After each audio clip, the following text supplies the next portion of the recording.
Hey everybody, Stu here. It's the 26th anniversary since Vulgar Display of Power was released, so we felt it was fitting to do an album review on that album.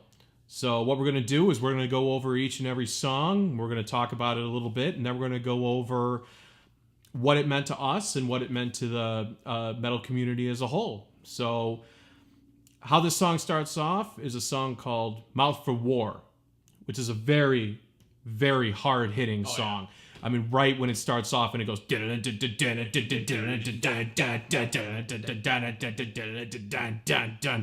I mean, the guitar tone... Yeah. I mean, we're talking about a bit of a departure from Cowboys from Hell. Absolutely. So, this album makes no bones about what it is. It is a hard-hitting album. And it punches you right in the face with the opening of Mouth for War. The guitar tone's sick. The bass tone is sick. Vinnie Paul's drum tone is sick. Yeah. It punches you right in the face, and it just builds. It's exactly what it does. I mean, literally, like the cover of this album makes no mistake for what's about to happen to you. And what I love about it is that you look at the album, you say, "Man, that is awesome. I love the cover art." But then you actually put it on, and that first thing you hit literally is a sonic punch to the face. And it just melds so perfectly. Amazing first song for an album. I mean, you can't get a better opener than that. And then once everything is building up, it's building up, and then Phil comes in, and what I love about this album is that this is really Phil's growth into becoming the vocalist and, more importantly, the writer that he is. You would be hard-pressed to convince me that there is a better lyric writer out there than Phil Anselmo. I mean, the lyrics that he wrote back in the day was just some of the best you're ever going to find. He knew exactly when to zoom out, and he knew exactly when to zoom in and make shit real and put it in your face. And, Mouth for War is the perfect song. Yeah. To let the metal community know we're changing shit. The thrash Metallica days are done. Welcome to the power groove. Yep. And we're going to punch you right in the fucking jaw. And Mouth for War does that beautifully. And then if your mouth is still bleeding from that vicious punch, then you better get ready for the chromatic genius that is A New Level. Without a doubt, one of my favorite riffs of all time. Just because it's hard-hitting. It hits you right then and there. It's so simple. It's so simple. But so heavy. So hard. Such attitude. I mean, this is the kind of riff that says you don't need to be technical to be metal.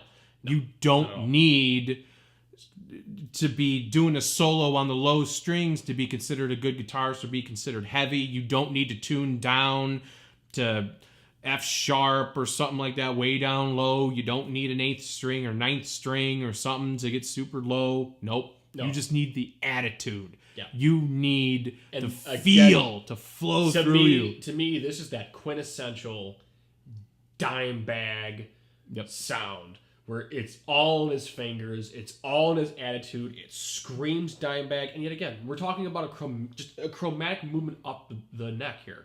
It's not that hard of a song to learn.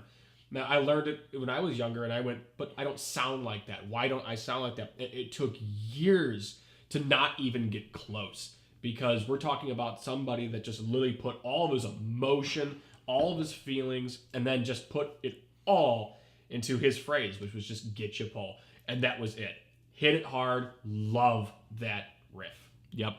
And then we go from A New Level, and then we go into what is basically a heavy metal, rock and roll, whatever you want to call staple. It. Yeah. That it's not going anywhere. Hasn't gone anywhere. Everybody knows this song. Walk. Yeah. Even metal people that don't even like rock, or rock people that don't like metal, and pop people that don't like rock or metal know this song. Right. Dun, dun, dun, dun, dun, dun. Yet again, a very simple riff that just has so much attitude. You know, they're literally screaming respect on top of that riff. What more do you have to say? Yeah. What more do you have to say? That perfect song. Perfect anthem song. Yeah. And again, Phil Anselmo's vocals over this song are absolutely great. I love how in your face his vocals are for this. If you're going to make an album where the cover is some dude getting punched in the face, you might as well have the guitar tone, the bass tone, the drum tone, and more importantly, the vocal tone and the vocal quality to match that. And throughout the album, he doesn't do a whole hell of a lot of fancy stuff as far as delays, echoes, reverbs, or anything. It's basically him just, going into a microphone and, belting it out from his core. I remember, this is on the topic of dude getting punched in the face. I remember when you first gave me this album, and I looked at you and I was like, dude, that guy looks like he's actually getting punched in the face. He is. And you were like, oh yeah, he actually is. And look at it. Yeah, and if you look at it, he's legit getting punched in the face, and the story goes, and I think I know Vinnie Paul and Rex Brown have talked about this, saying that they got some guy off the street and they paid him. I don't even know how much they paid him to get punched in the face, but it was like 30, 31 times. Got punched in the face for this album cover, and to me, that's just metal. How more metal can you get than that? I know. This album is literally that, and we're only on the 3rd track, and my jaw already hurts. I know. It's phenomenal. But then we're just going to hit it right back into it. And then if you felt like eventually this is going to come down, like it has to come down. No.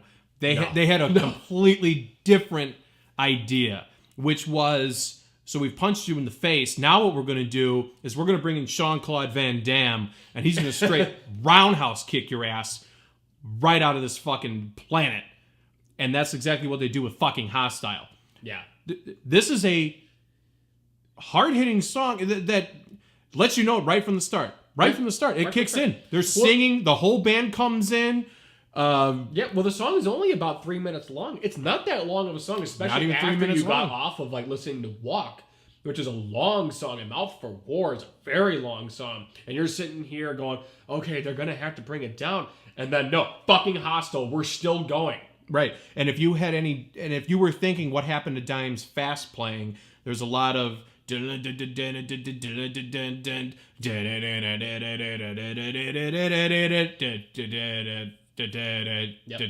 like what is he doing? Is he doing that pace now? He's no longer doing the fast picking? Nope. That's all laid to rest with fucking Hostile. Yep. It's coming fast, it's coming hard, it punches you in the face. Yep. That's it. Lyrically, it's awesome. It's one of those great things where it's just like when you think it's gonna drop, and it's fucking Hostile. I love the placement of the song. I love the title of the song. It's fast. It's short. It's right to the point. It deserved to be on that album. Oh yeah, and then finally, with This Love, little bit of a rest period. Little bit of a rest because. For 4 songs now, you've been beaten up. Yeah. You've been roundhouse kicked in the face by Jean-Claude Van Damme. You've been fucking punched in the face like some poor-ass hobo 31 times in the face. Yep. We're going to bring it down a little bit. We're going to bring it down with a simple, they're going to give clean you a little riff. bit of love. Just a little bit of love. Simple, clean riff. And they're also going to remind you that Phil Anselmo can still sing. Yes. He's no longer he's not just that. But he can still sing. He can still hold a note. He can still carry a tune. He can. And stuff. In a song that's not lovely at all. Yeah, not really. This is not a beautiful song. This is beautiful in the way that Ted Bundy admired his victims when he went back to fuck the dead corpse. Like, this is a brutal song that kind of reels you in a little bit. You're going along with the verse riff. You're going along with the singing and all that stuff. And then, you keep this love, fast love, drive, love, break. And this is just a song that really just shows how mastered everyone was really starting to get, how comfortable everyone was really getting in their roles. Oh, yeah. Dime was just guitar.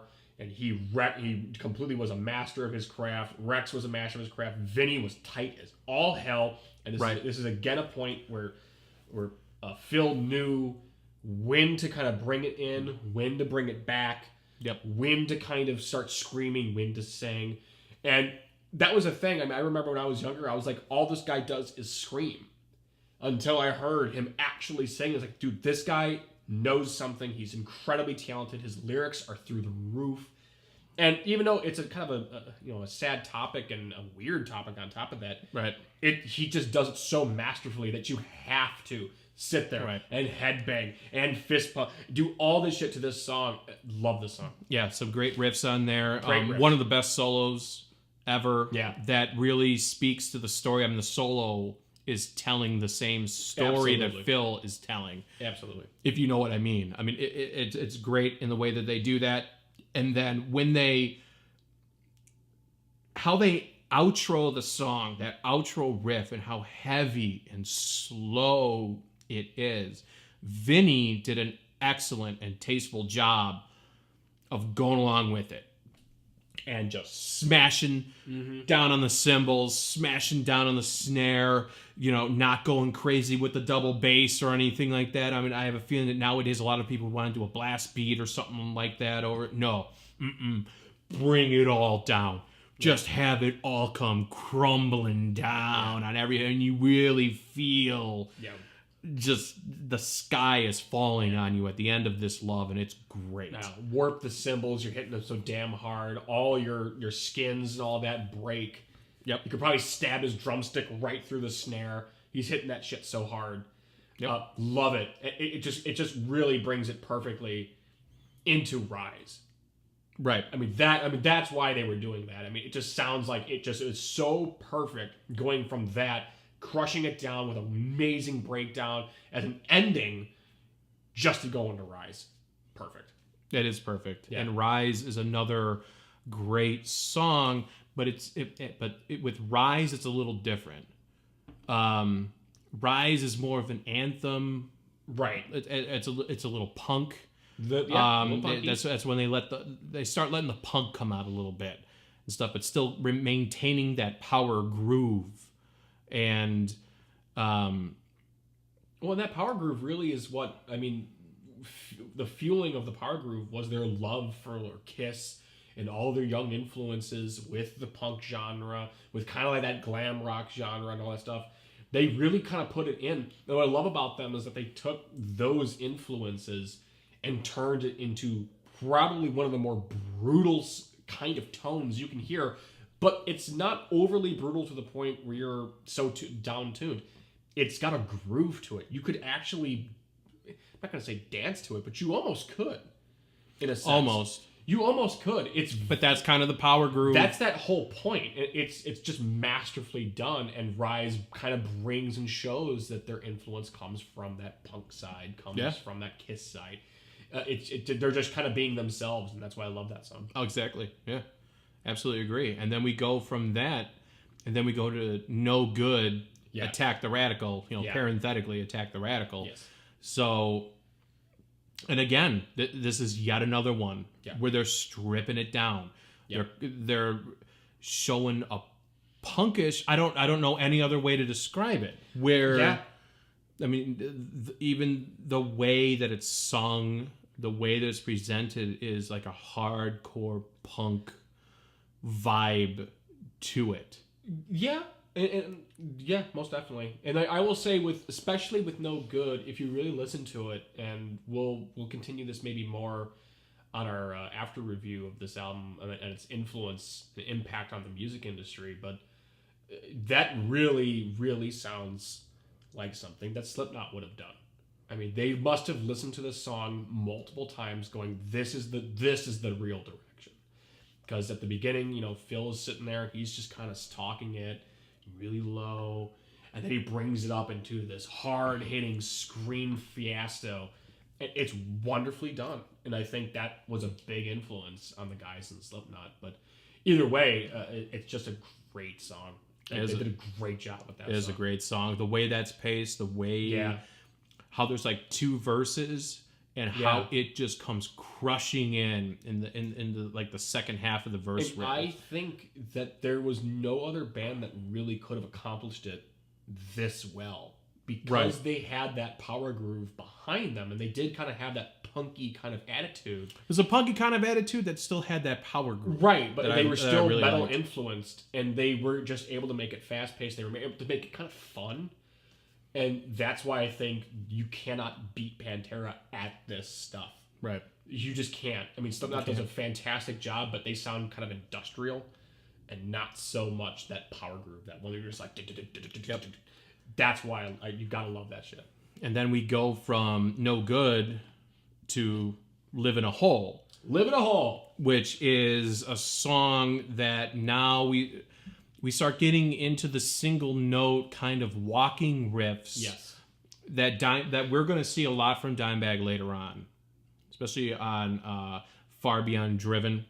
Great Southern Trend Kill. Great Southern Trend Kill's full of it. We'll see a lot of those single note walking riffs later on, and this is yet another song, and I feel like they did this on purpose, where, you know, after this love where they brought everything down a little bit, now we're bringing it up, now we're bringing it into a big social statement that's presented in kind of like a punk power groove, a little more punk, you know, very raw vocals. Yeah. And the way Phil sang them and stuff. That's what I love about Phil is that he didn't need very much. He didn't really need anything. All he needed was give him a microphone. Give him a microphone. And that guy was going for it. Yep. And give him a microphone. Yeah. Give him a notepad. Yeah, and that was it. And he gives you gold. Yeah, and he even said that when they were doing the anniversary video. I think it was the 25th anniversary video on Loudwire. He was like, nope, all I needed was to just do that thing multiple times. And there were times where I had to step away and come back, but I wanted to do it. I'm a one-take kind of guy. I want to have my shit layered. I want it tight.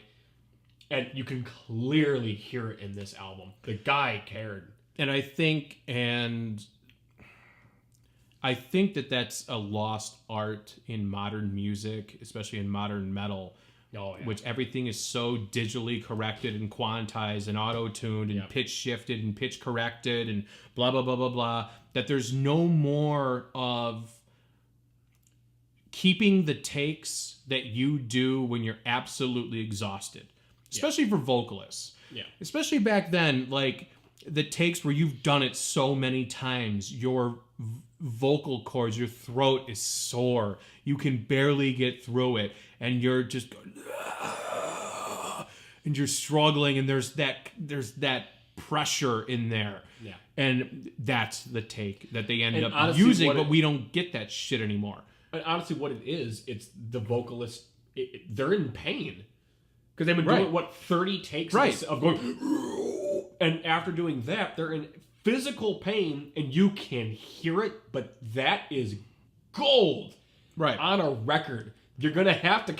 I mean, Phil, if you ever see this, and we're wrong, correct us. But I'm pretty goddamn sure that you wanted to get it to that point to where you wanted to, when you heard it back, you can hear the pain. You can hear the struggle just to get it off because it played to the that's what the song wanted. That's what the song needed. Yeah. That was the energy of the song. You didn't just come in to go, okay, was that a little off? Well, just take your little fucking mouse, click that shit up and get it to the and, you know, to whatever we need to do. No, fuck that shit. You wanted to do it the right way, and you did it the right way, and you helped make one of the greatest metal albums of all time. And then we go from Live in a Hole to Regular People, Conceit, which is this is where Dimebag is really taking off now. Yeah. Now we're kind of taken away from the hard-hitting punk style stuff, and now we're really getting into the move. We're getting into the trout. You know, we're down.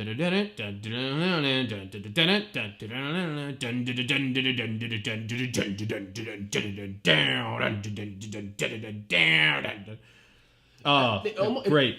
I mean, it's one of those, just like those single note riffs that are just incredible, but at the same time, to me, it almost, it comes from somebody that's got a little bit of that punk, but like Southern kind of attitude towards it. It just kind of has that feel, those weird passing tones coming right through that riff. It just screams Dimebag. Yeah. In every form you could possibly imagine, it screams it. Where it's like it's melodic sounding. Yeah. But then when you learn the song and stuff, you're like, it's a little off. How do you make it sound like that? Yeah. You know, this is a song that bands easily fuck up when they cover. Oh yeah.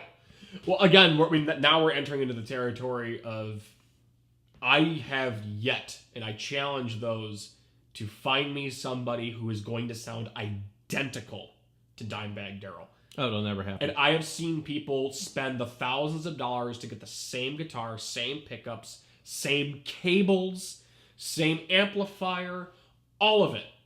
With the same setup, they can't do it. That was 100% in his hands, in his groove, in his feel. He is one of a kind. And I don't have any doubts about Always that. will be. Always will be.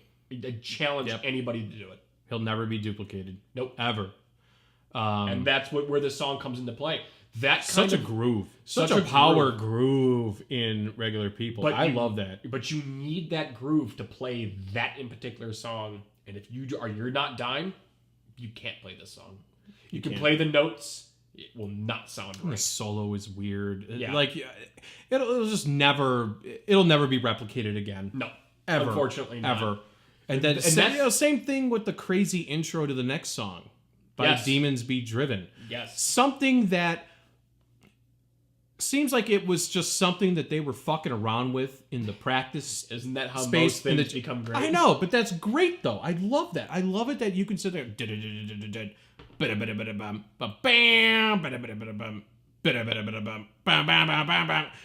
be like, hey, we'll do that again. Yeah.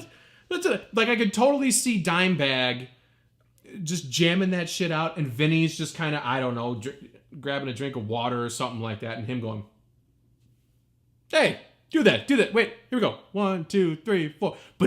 Bum. Bam. And they're like, oh shit, we're onto something here. Yeah. And then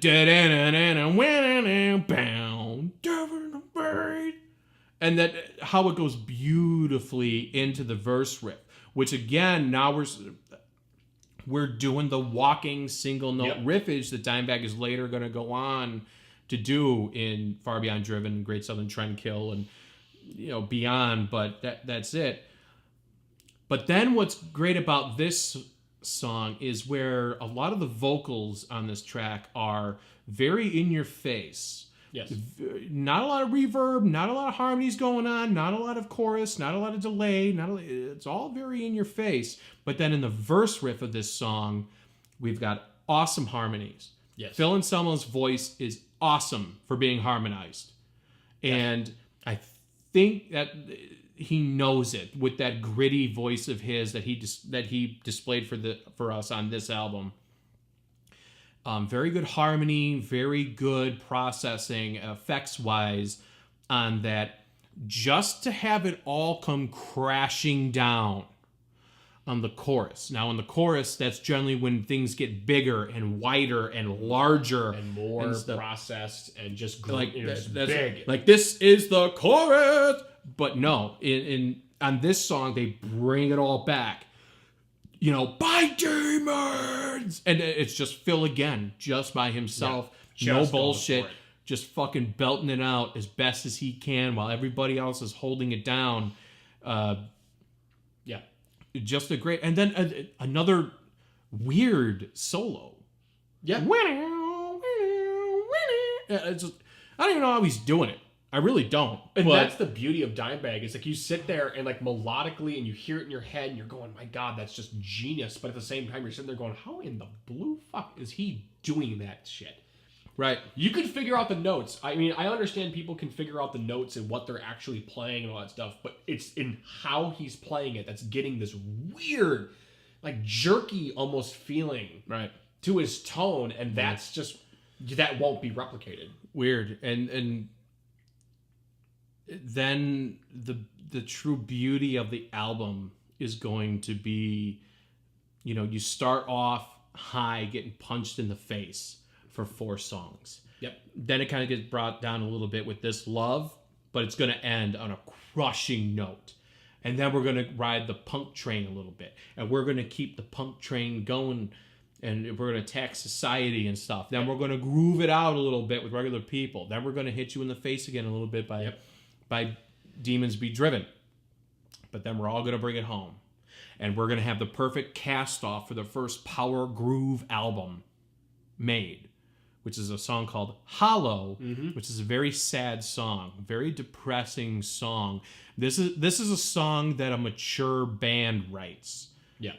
As far as a band getting together, writing such a melodic intro, Dimebag doing his harmonies on there, and with the backing guitars and with the bass and with the drums, they're coming together for that, and then Phil singing again once the verse comes in.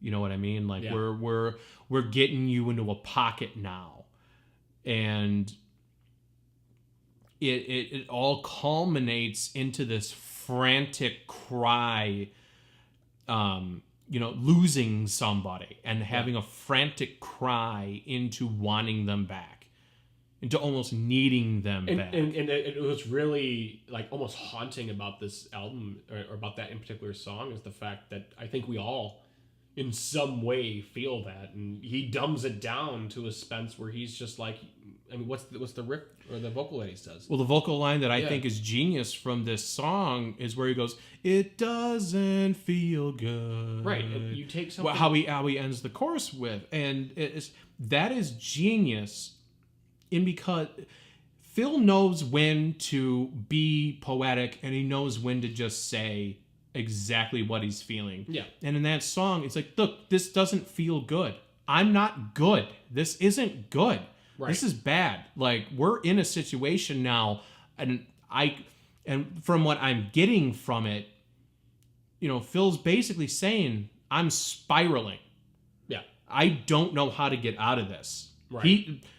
This friend, like, I haven't researched the actual meaning behind it or anything like that. I prefer not to do stuff like that because you interpret it yourself. Yeah, I like to make it more personal. But from what I'm getting from him is like, this person's supposed to be here, and this is somebody who I could confide in. They're no longer here. I need them back, and it culminates so well in the end where he's like, my best friend. And then there's a lot of echo and delay and stuff and reverb going on to distance himself off. And then it all ends with him without any effects or anything, and just him, no layers, no nothing, going, come back. Yeah. And it's like, holy shit. Like that's so... It's just hard hitting. Real. Yeah. But it's all done behind... And then it goes into this frantic kind of riff that Dimebag's playing. And it's like, what? Yeah, absolutely. Like, what? It wasn't so much. How is this structured? Right. It's not even so much the fact that there's almost kind of a beauty in the chaos of this song. I mean, because it's got a weird structure. Everyone's kind of playing their... Well, it's structured chaos at that point. Well, that's what I'm saying, though. They knew what they were doing, but they did it in their own way. But that's the beauty of it. Like, that's kind of where PanterA just kind of like shines in my mind, because you have Dime, who in my mind is the king of this weird tone. Like, it's a great tone. He's phenomenal, but he does things so different. Well, he preferred to bend into notes instead of just hitting it straight. Yeah. He'd be... a half step or a whole step down, bending to that note, and he liked that because when you're bending to the note, you're also hitting all the little semitones that are in between that. A little off. And he loved living in that space, just to make things just a little weird, just to make it a little off. It's still correct from a tonality space, but it's still just a little off, and I love that about Dime. And the impact that this album had on me was, this is how you control anger, rage, and focus it as an outlet, and write good music that you feel, that is flowing through you. Yeah. Forget what people were doing before you. Forget even what you were doing previous to it. Right. If you're feeling the power groove, or you're feeling the death metal, or you're feeling whatever it is, you're feeling just picking up an acoustic and strumming it, doesn't matter. Do it. Because real passion comes through in music, and people will always gravitate to it. Yeah. Always. Yeah. And that's exactly what they captured on this album. Yeah. It will never be replicated, ever. You will never be able to duplicate this. Even if you got Phil Anselmo, Vinnie Paul, and Rex Brown together, and whoever else on guitar, it will still never be what they captured in 1992. Exactly. And you know what? And like, I'm a big fan of Zakk Wylde. And I know the big thing is they're going to grab Zakk Wylde and he's going to go on guitar. I've already heard him do I'm Broken, Walk. He's done those things kind of on these weird little things with Phil Anselmo. Look, it doesn't sound right. He cannot play like Dime. He can play the notes. He can play the notes, but he's a completely different player. And that's not just Zakk Wylde. That's everybody. Right. Everybody is a different guitar player. Right. Dime, unfortunately, just happened to be one of a kind. Now, we're both huge Zakk Wylde fans. Yeah. This isn't a knock on Zakk Wylde. And I think I even think Zakk would agree with what we're saying. Zakk can technically play the songs. And he does. We're not trashing Zakk's. Zakk is one of the greatest guitarists to ever fucking live. We're not saying he can't play this stuff. But he can't play them in the way that Dimebag did. He just can't. The way Dimebag saw the fretboard, it was completely different. Completely batshit crazy. You're talking about somebody, who was literally best friends with Dimebag, knew him, hung out with him. God knows what with the guy, has custom-made guitars by Dime. And although I would love to see that concert, I'd still go. Oh, yeah. Like, that captured momentum that PanterA had, that stamp that PanterA has in Vulgar Display of Power, can never be replicated. I don't care who you get. Lightning in a bottle, man. It'll never be captured again. Phil Anselmo, Rex Brown, Vinnie Paul, and Dimebag Darrell created something truly special with Vulgar Display of Power. Absolutely. And happy 26th anniversary to all of them. Yep. Rest in peace, Dimebag. And we'll catch you on the next album review. Peace.